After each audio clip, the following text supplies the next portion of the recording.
all of the wild card series is ended in sweeps. We will talk about the D-backs coming to LA. We will talk about whether the postseason rules ought to be tweaked in light of the D-backs and in light of the Phillies and Braves series. A lot of stuff to talk about there. And then the Dodgers had their workout that was open to season ticket holders on Wednesday. We will talk about how that went and some of the stuff that came from that. So that's what's on tap. So let's get locked on Dodgers. You are Locked On Dodgers, your daily Los Angeles Dodgers podcast. Part of the Locked On Podcast Network, your team every day.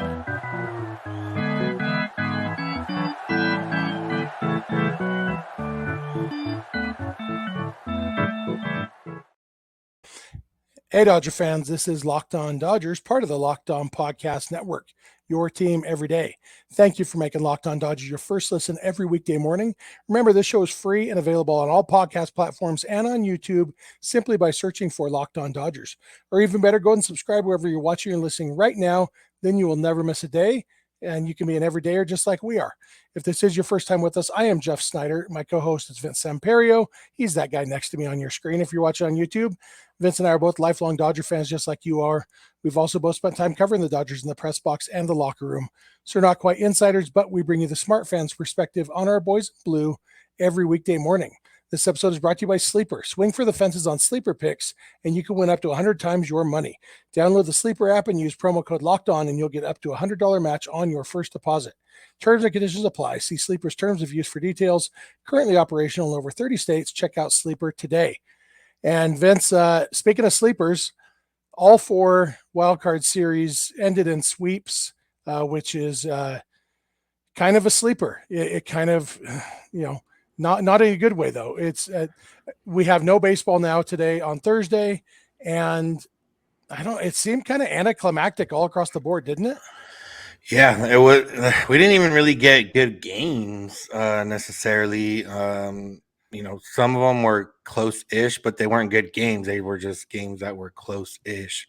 And then on Tuesday or today or Wednesday, I don't think any of them were really that close in nature. So, yeah, for me, it's kind of a double-edged sword. And now I don't have anything to do tomorrow for work. I can kind of relax, take a day off, whatever. But also, another day of playoff baseball would have been fun to watch, and more engagements and all that kind of stuff. So, yeah. Yeah, the Rangers beat the Rays. The Rays scored a total of one run in the two games, I think, and so did the Blue Jays. Yeah, right, the Blue Jays. Yeah, so both of those, it was just a bummer. Obviously happy for those teams, I guess. The Twins, we talked about them breaking their playoff losing streak. They won their first playoff series since I mentioned last time they won a playoff game. My wife was pregnant with my daughter who's in college now. Last time they won a playoff series, I was a teenager, and look at all this gray hair. So it's been a while. So you were not a teenager in 2002. Oh, they won a series. Clinched at home since 91. Oh, okay, that's what it was. I was listening on the radio when they won. That's okay. So 91 is what I was a teenager. Or not even 2002. I was 11. Yeah. And Vince is pretty old too. Anyway, it's been a long time for the Twins, so happy for them. And but the series that we really cared about was the D-backs against the Brewers. We said yesterday we hoped it would go 3 games. That was our main hope. We didn't get our hope. The D-backs won both games, swept the Brewers, and now get 2 days off, which we'll talk more about that particular quirk of the rules in the second segment. But with the 2 days off, the D-backs will basically be able to line up their pitching. Zach Gallen pitched on Wednesday, which means he will line up to pitch game 2 of the series against the Dodgers on Monday on regular rest. And what's the name of the guy who's not good? Merrill Kelly. Merrill Kelly didn't pitch in the wild card series, so he lines up to pitch game 1 on Saturday. Obviously, it's how the D-backs want the series lined up. Which, that's the part that we'll talk about in the second segment about whether they ought to tweak that. But just from a pure Dodger standpoint, the Dodgers are basically the one team in baseball that Merrill Kelly is not good against. And so the question will be, can they keep that true? Yeah. Well, he was good against them one time this year, but the other times not so much. I've saw. I think might have been our buddy Kevin or somebody replied when I put D-backs it is on Twitter, and he said, yeah, it was our buddy Kevin. He said not ideal since it only went 2 games. Now Kelly and Gallen get to have 2 shots apiece in the NLDS.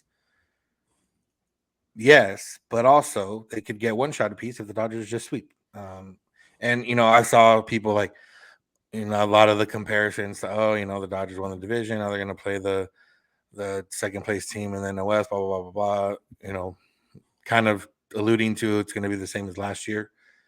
Well, you go back to 2017, and that's exactly the same situation with the exact same team, and the Dodgers swept that year.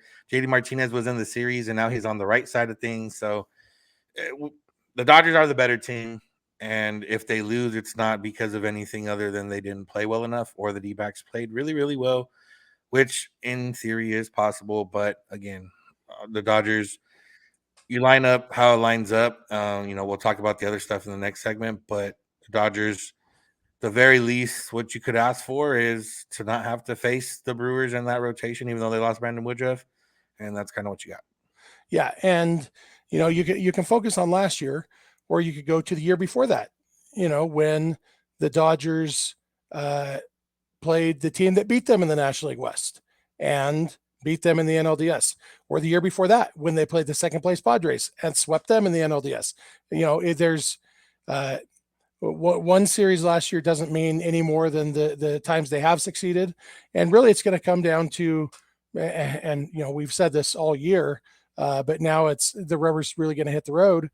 It's going to come down whether the offense shows up. The pitching should be solid. And like you said, the Dodgers are a better team than the D-backs. And the only question is, will this be one of those series where that matters, or will it be one of those series where that doesn't matter? And that will mostly probably come down to where the offense shows up. There will be a little bit more, the D-backs are a very good base running team. Can the Dodgers pitchers keep that at bay? I mean, the key to that is not letting guys get on base. And the more the offense scores, the less that matters too. I don't care if Corbin Carroll steals 85 bases. If the Dodgers offense scores 11 runs, they're going to win the game. So I guess if Carroll stole 85 bases, that might be because that's got to be some runs there. Yeah. But exaggeration aside, if the Dodgers take care of business, they should win the series. Yeah, and that's ultimately what it comes down to. I guess we'll have 2 days now to kind of talk about this series, but I guess real quick, the one thing is Christian Walker. That's the one that's been the Dodgers owner, Clayton Kershaw. He's had good success against him. You neutralize him. You neutralize, obviously, Corbin Carroll. You can get by. Again, every team, like if you look on the other side, Diamondbacks like, oh, we have to stop Mookie Betts and Freddie Freeman and, JD Martinez and everything else. So, like on paper, not that matters, but the Dodgers have the better team. If they play their game, they should win. And it's going to be hot this weekend in LA, so we could see some balls flying a little bit more than years past. Hopefully, more so on the Dodgers side.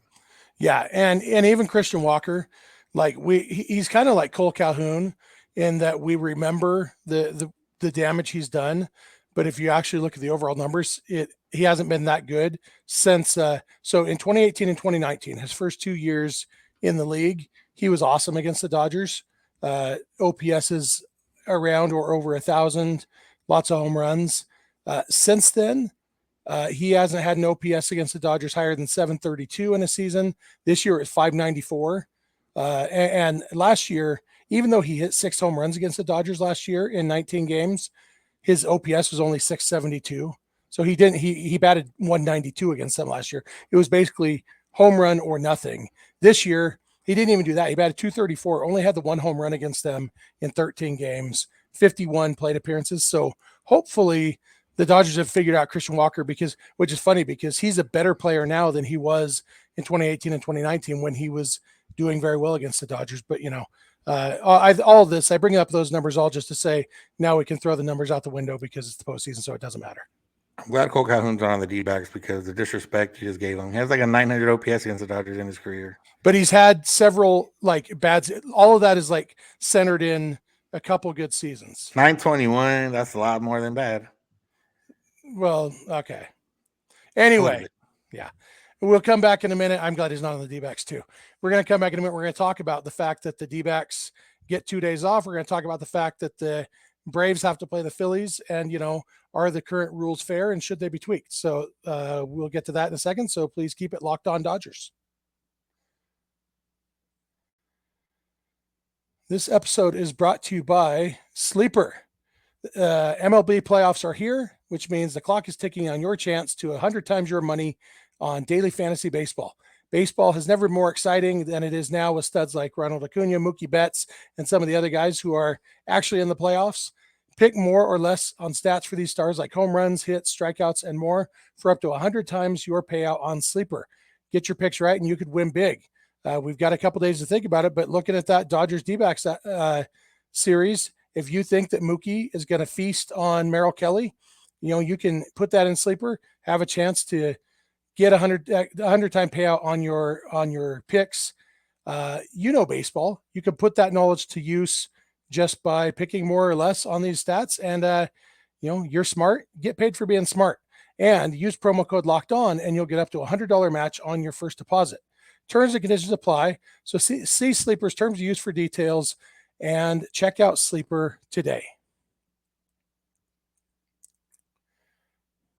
Hey, we're back. We want to thank you for making Locked On Dodgers your first listen every weekday morning.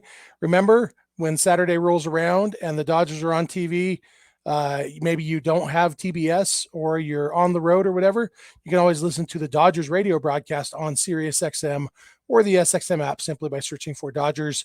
We want to thank those of you who are with us every weekday morning here on Locked On Dodgers. Our everydayers mean a lot to us. If you're not an everydayer, you can become one just by watching or listening every weekday morning. And we want to remind you, if you're watching this on YouTube, we'd love to hear your thoughts in the YouTube comments section. If you're listening on the podcast, we'd love to hear from you through social media or email or whatever. So Vince, the D-backs now get 2 days off, which, like we talked about in the last segment, that allows them to line up their rotation, then plus the day off between game 1 and game 2. All the benefits it is to the Dodgers only needing 3 starters. That also means the D-backs only need 3 starters. And, while the Dodgers, their fourth starter options aren't great, but it does, I feel like it's better than what the D-backs have. And so maybe this works in the D-backs' favor. And there's a part of me, and some of this is just because the Dodgers are my team, but although the next part we're going to talk about would actually go against the Dodgers. So we're trying to be fair here, but something about it doesn't feel right that the D-backs, who finished 16 games behind the Dodgers, can come into this series against the Dodgers with, if not a pitching advantage, at least equal footing. And the whole point of playing that first round is to put you in a disadvantage. That's why you play for the bye. And even if they hadn't swept, they still would have had 1 day off. And then plus the day off after game 1, throw in the 2-game sweep. And it's like, what are we even doing here? Yeah. And it's one of those where, I've always been on board with, you need to reward the regular season for the length, and a bye isn't enough because, there's only 3 rounds. It's not, it's not like you're escaping a bunch of rounds. You're escaping essentially a 2 out of 3 series, which obviously you can lose and everything else. But I think for the 162 is such a haul that it needs to be rewarded, and it used, like back in the day, if you were the most wins at the end of the regular season, you were in your respective division or your respective side, you were in the World Series. Like, you didn't have to play playoff series. And then they added playoff series and everything else and home field advantage. But I think, they won't do this right now because they still have the divisions, and division winner technically shouldn't necessarily be have to play 3 games in 3 days and then another game starting the next series. I get that part, but yeah, I think that the game should have been Friday. If you go 3 games, then you got to fly that night and go play the next day, and you have that disadvantage that you should have had one of the best 2 records. In this sense, the Diamondbacks did have the disadvantage because they had to fight and play all the way through the last day. They didn't have their ace for the first game of the series against the Brewers. The Brewers did have their ace, and they won. The Diamondbacks won, so they kind of defeated their disadvantage in that first series, and now it gives them this advantage here in the next series. Again, home field advantage is the real advantage, and that was the only advantage really for a while before these buys. So you can't get, I guess, too upset, but I definitely think it's not rewarding of longevity, like the success over a whole regular season. Yeah, I still think if people are concerned about the World Series going too deep in November, you could easily cut a couple days off this postseason schedule. Say, all right, Monday's a day off, like it is. Then Tuesday, wild card series doubleheader, and Wednesday, if necessary, game 3. Division series starts on Thursday. We could be starting the division series today, Thursday. That still rewards the division winners. They get 3 full days off between the series or the season finale. Chances are they also didn't have to pitch their ace on the last day of the season if they won the division, and so worst case scenario, if they did have to fight to the end of the season, then they can't pitch their ace until game 2. But most of the time, the division winners will be having their ace going on game 1. Cuts down some of the potential rust. 3 days is a good amount to rest without rusting. And then you've just cut 2 days off the postseason schedule, so the World Series can end 2 days sooner, and that really would put the wild card teams at the disadvantage that they deserve to be at, because you're risking the chance of having to play 5 games in 4 days to start the postseason. 3 games in 2 days in the wild card series, and then boom, games 1 and 2 of the division series the next 2 days. You just had to use your actual pitching staff. I think that would be, and again, it's easy for me to say as a fan of a team that isn't a wild card team this year, but I think I'd feel the same way even if they were. Like, it's just, yeah, I don't know. What do you think of that idea? I mean, it's a cool idea in theory. It obviously puts that advantage where you need it to, but I mean, obviously we both understand why it would never happen. But 8 baseball games on Tuesday, that would be awesome. Yes, but you see when they're going to imp against each other, it's usually not as profitable. But you just start them like right now. The times are so wonky. You start at 11 a.m. on the East Coast and start games every 2 hours. What would that be? 11, 1, 3, 5, 7. No, you have to start them every hour and a half. But still. Yeah. No, I mean, like I said, I agree that there's not enough advantage for being one of the top 2 teams. Yeah. And then on the flip side, this is where the Dodgers are benefiting from the rules, although they don't always benefit from these rules because sometimes they are the team with the best record.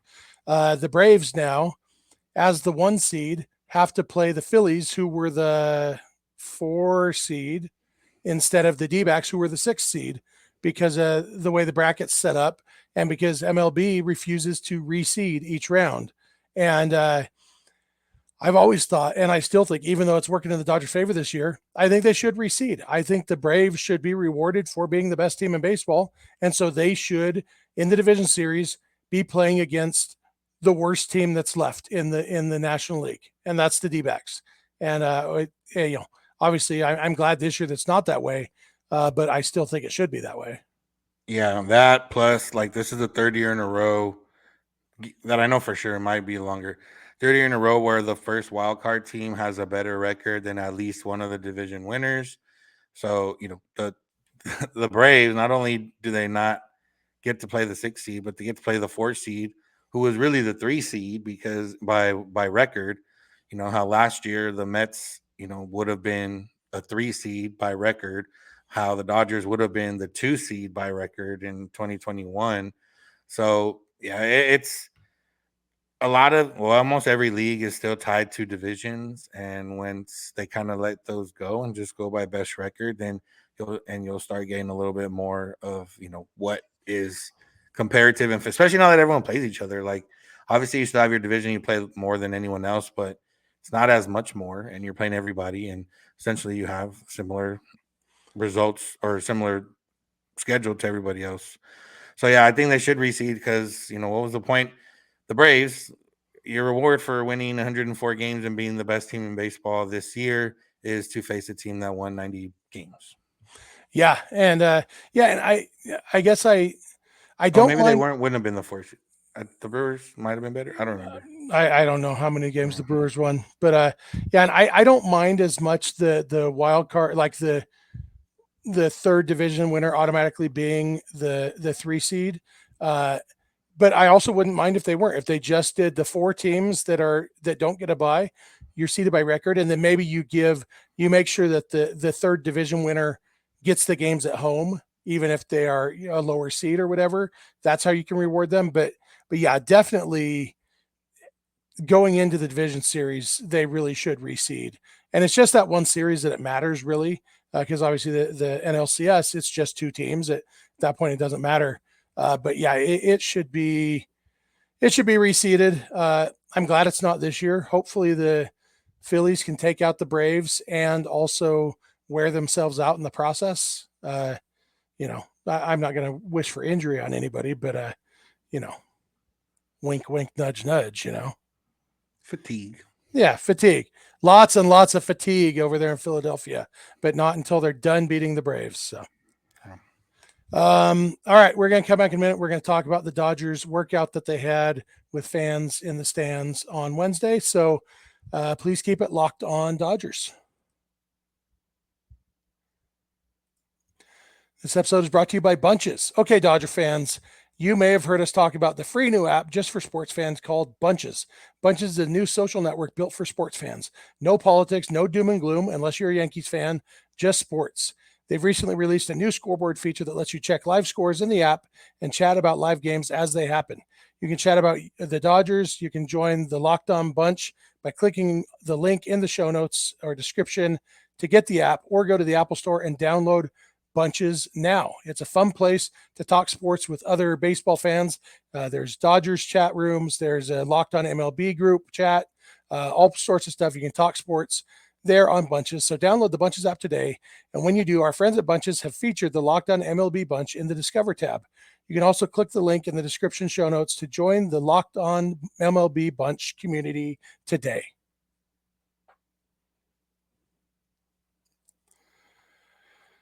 Hey, we are back. We want to thank you again for making Locked On Dodgers your first listen, especially our everydayers. Want to remind you to catch every Dodger game, the Dodgers radio broadcast on SiriusXM or the SXM app by searching for Dodgers. And jumping into our last segment, Vince, the Dodgers held a workout at Dodger Stadium on Wednesday. They played a scrimmage game. They had fans in the stands. I don't know how many. So I guess I'm just going to turn this over to you, Vince, because you were there. You saw how packed the crowd was. You saw what they did. So give us your live in-person report, Vince. So fan-wise, it was only field level from where the Dodgers, some point of the Dodgers dugout all the way to the foul pole.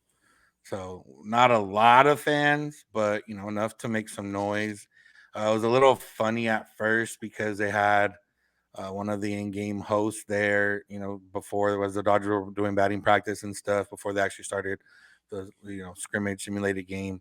And he was like, you guys don't have to be quiet. You could be, loud. We want to simulate a little bit of that crowd noise and everything else. So, but it was like, well, what are you going to be loud for during batting practice? But either way, it was cool to see. It was interesting, different little dynamic. The Dodgers, like the simulated game, it was guys pitching, guys hitting, but the pitchers that were going to be on the postseason roster, or at least fighting for a postseason roster spot, didn't just have clean innings. They put a runner on third, or they started a runner on second, or that, it was more situational than just straight up gameplay. So that was cool to see. At one point, Jason Hayward and Chris Taylor swapped teams.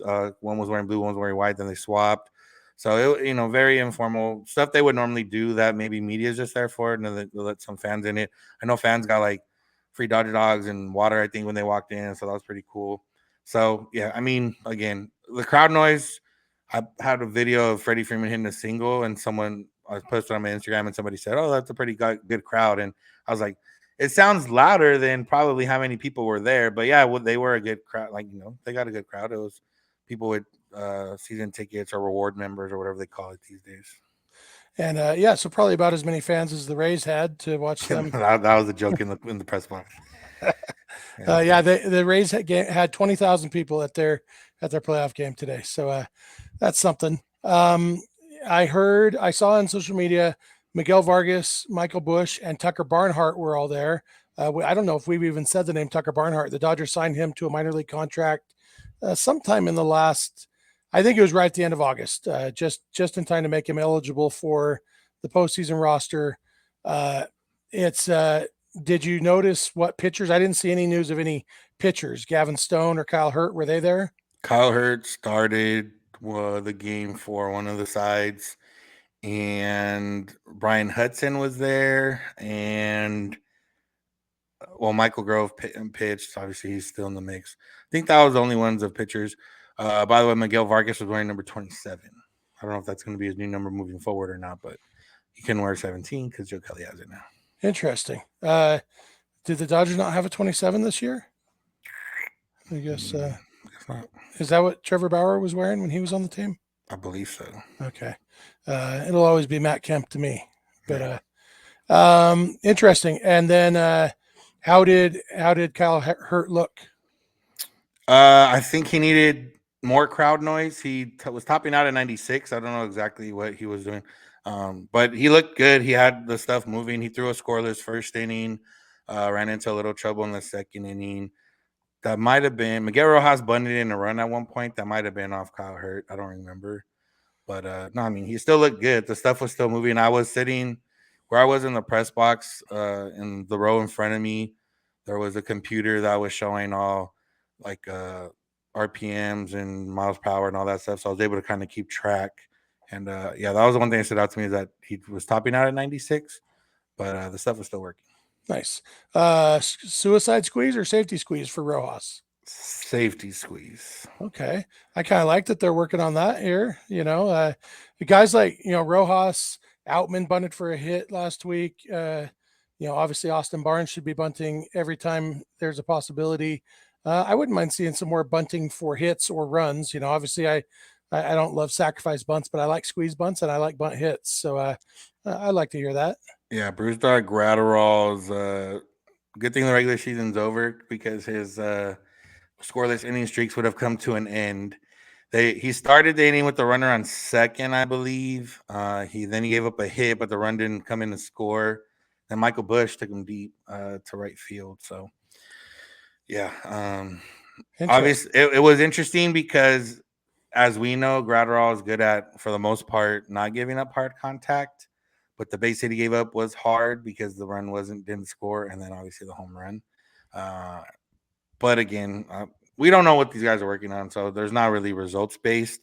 Offensively, that was the only home run, but there was a lot of like base hits, or even in like situation. I think Evan Phillips at one point, they put a runner on third for him. He gave up a sac fly, but then he struck out. Gene Martinez struck out a couple of times, so it was just interesting to see like these guys matched up in different ways. Alex Vesia, I think he started with runners on base. He gave up a hit to a couple left. Colton Wong hit a double off him, and then I think someone else hit a base hit off him, but then he settled down and got the next three guys out, I think, to get out of that inning, technically. So, I mean, there was nothing that stood out to me, and I wasn't, watching intently and like taking notes, but it was just kind of like noticing who was out there, who was doing what. And Kike had red cleats. At one point, Evan Phillips hit Freddie Freeman with the pitch in the foot. And then, so a little bit worrisome. Freddie was fine. He fake charged the mound and then took his base at first base. So. Okay. Yeah, that was going to be my next question. Did everybody come out of it healthy? Yeah. I was surprised that they bunted with Rojas, just for the simple fact that his hand was still an issue. I think David Peralta fouled the ball off his foot, and he was moving around gingerly at the time, but he ended up finishing that bat. So I think, other than that, I think everyone else was healthy. And maybe Rojas was bunting because of the hand, just because swinging a bat might hurt. He was hitting some bombs in BP. Oh, okay, that's good. Yeah. With you mentioned Colton Wong and Michael Busch, that gives me a thought on what we could talk about tomorrow. One of the things, so I'll tease that now. With knowing that at least 4 of the games, if the series goes 5, will be against Merrill Kelly and Zach Gallen. I don't know who the D-backs number 3 starter is right now. Kyle Davies. Fought. No, they got rid of Davies. Oh, that's right. Fought started game 1, so I would imagine Brandon Fought. Yeah, he's a righty too. So we might see, Ahmed Rosario left off the roster in favor of Colton Wong or Michael Busch. We might see, even Kike Hernandez, maybe, although he's hit righties better this year than lefties since coming to the Dodgers. But, so that's something we can talk about tomorrow about potential. Now that we know who the opponent is, how does that affect the roster construction? We'll start speculating on that tomorrow. You got anything else for this episode, Vince? Mookie Betts had his final episode of the season of the podcast that I helped work on, and it was with Freddie Freeman. It's on Bleacher Report's YouTube if you want to check it out. It's a good episode. Freddie had some good stories, and hopefully Mookie comes back next year and we can have more stuff. That would be awesome. It's a good show. All right. Thank you all for making Locked On Dodgers your first listen every weekday morning. We really appreciate you everydayers. If you're not an everydayer, you can become one by watching or listening every weekday morning. Remember, you can catch every Dodgers playoff game, the Dodgers radio broadcast, which I assume will be Steiner and Monday, maybe Tim Neverett in there sometimes on the road, but you can catch that on SiriusXM or the SXM app by searching for Dodgers. You can follow us on Instagram and on Twitter at Locked On Dodgers. Vince is on Twitter at VinceSense91. I'm on Twitter at Snydog. DMs are open in both of those accounts. Our email address is lockedondodgers@gmail.com. And our phone number for voicemails or text messages is 323-863-LOCK-5625. We are here every weekday morning, and we hope you'll be here with us. When you get in your car or sit on your couch, tell your smart device to play podcast Locked On Dodgers. And remember, you don't have to agree. You just have to listen. We'll talk to you tomorrow. Have a good one.